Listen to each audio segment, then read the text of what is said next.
Hello and welcome to my YouTube channel. So guys, अगर आप channel पर नए हैं तो चैनल को सब्सक्राइब करिए, वीडियो को लाइक करें और वीडियो को एंड तक ज़रूर देखिए।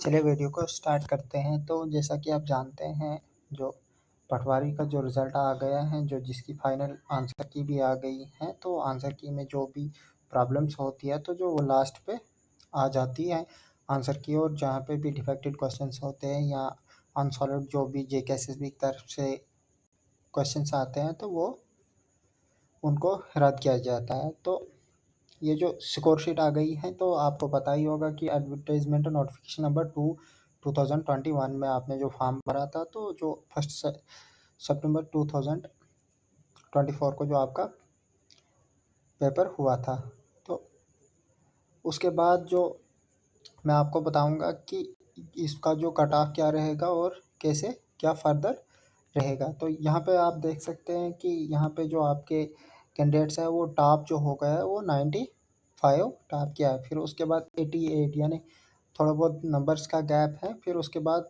हर पॉइंट पे हर मतलब मान लो 85 पे 10 दो चार लड़के, 84 पे और लड़के हैं, मतलब हर एक पॉइंट पे फिर बहुत सारे कैंडिडेट्स रुके हुए होते हैं। तो अब मैं आपको बताऊंगा कि इसकी सिलेक्शन कैसी होगी और कट ऑफ क्या रहेगा। तो जैसा कि आप जानते हैं, ओपन मेरिट का जो कट ऑफ होगा, वो कम से कम वो 81 या 82 के आसपास, इससे नीचे ओपन मेरिट का कट ऑफ नहीं आ सकता है, क्योंकि आपके पास पोस्ट्स इतनी ही है, तो आपका कट ऑफ कैसे नीचे आ सकता है। ओपन मेरिट की जो पोस्ट्स है वो ऑल डिस्ट्रिक्ट्स ऑल ग्रेड्स में मिला के 45 के आसपास आपकी पोस्ट्स हैं। उसमें से आपको एक्स सर्विसमैन को भी कोटा देना है, उसमें से आपको डिसेबिलिटी वालों को भी कोटा देना है।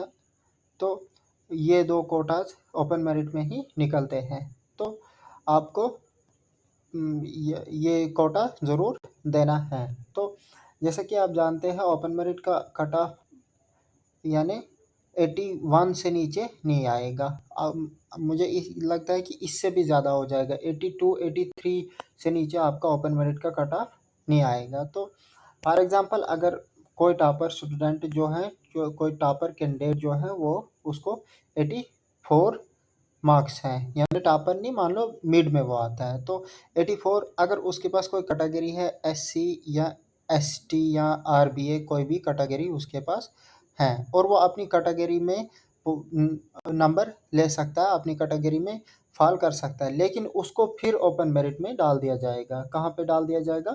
ओपन मेरिट में। यही नाइंसाफ़ी ओपन मेरिट वाले चाहते हैं कि हमारे साथ ये नाइंसाफ़ी ना हो, क्योंकि वो ओपन मेरिट में भी फॉल करता है, तो वो ओपन मेरिट में जा ले सकता है, और वो कौन सी पोस्ट लेगा? वो ओपन मेरिट की पोस्ट लेगा, तो यानी वो ओपन मेरिट की पोस्ट खा जाएगा। तो जो उसको अपनी आरबीए की पोस्ट होगी, जो आरबीए पे वो फॉल करता होगा या एससी एसटी पे करता होगा, तो वो वहाँ पे दूसरा कैंडिडेट आ जाएगा।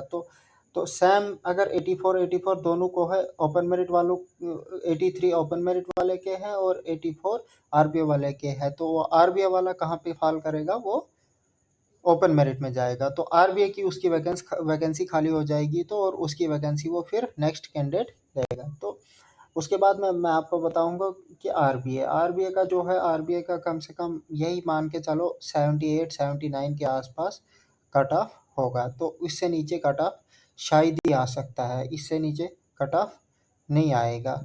तो उसके बाद जो मैं आपको बताऊं, एससी एससी कैटेगरी या एसटी, एससी एससी अब एससी और एसटी, तो वो जो SC1 SC2 है, वो न्यू, जो SC1 SC2 या कैटेगरीज है, वो न्यू के लिए हैं, जो न्यू पोस्ट्स है। तो ओल्ड पोस्ट्स के लिए ओनली SC है। तो ओनली ओल्ड पोस्ट्स के लिए ओनली SC हैं। तो SC और ST का कट ऑफ आप मान के चलो 72 या 70 के आसपास होगा। तो इससे नीचे भी शायद ही आ सकता है, क्योंकि आप बहुत सारा कंपटीशन है, और आपके पास पोस्टर्स भी कितनी है, 145 है टोटल आपके पास पोस्टर्स, तो कितना ही कट ऑफ नीचे आएगा।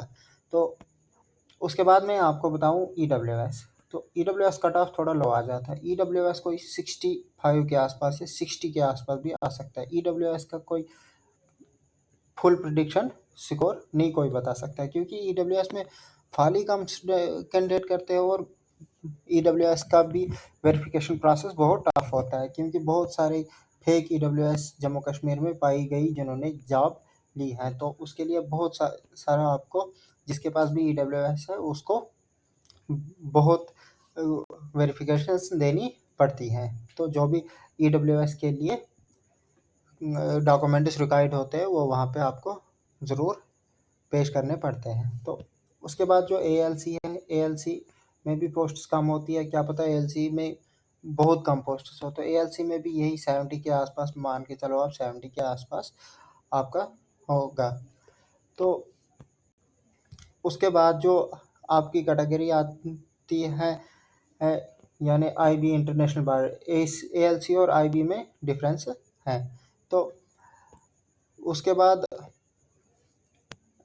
डिसेबिलिटीज़ वाले यानी पीडब्ल्यूडी, तो आपका जो पीडब्ल्यूडी का भी जो आ सकता है 60 के आसपास, 60-70 के आसपास, ईडब्ल्यूएस का भी, पीडब्ल्यूडी का भी आ सकता है। तो उसके बाद मैं आपको बताऊं, जो आपने रिटर्न दिया था उर्दू में, जो आपने रिटर्न दिया था वो क्वालिफाइंग इन नेचर था। वो 33% आपको लेने थे, उसमें से सारे कैंडिडेट्स को क्वालिफाइंग इन नेचर वो था। तो उसमें से बहुत सारे कैंडिडेट्स ने क्वालिफाई कर दिया था, वो तो वो मैटर नहीं था। वो उसमें से अगर 33% में आपको 2 लाख भी कैंडिडेट क्वालिफाई होते तो वो 2 लाख भी आपको ले जाते। तो ये थी आपको पटवारी के रिज़ल्ट की जानकारी। तो अगर आपको वीडियो अच्छी लगी होगी तो वीडियो को ज़रूर लाइक करें और अपने दोस्तों के साथ ज़रूर शेयर करें, और चैनल को सब्सक्राइब करना ना भूलें। Thanks for watching.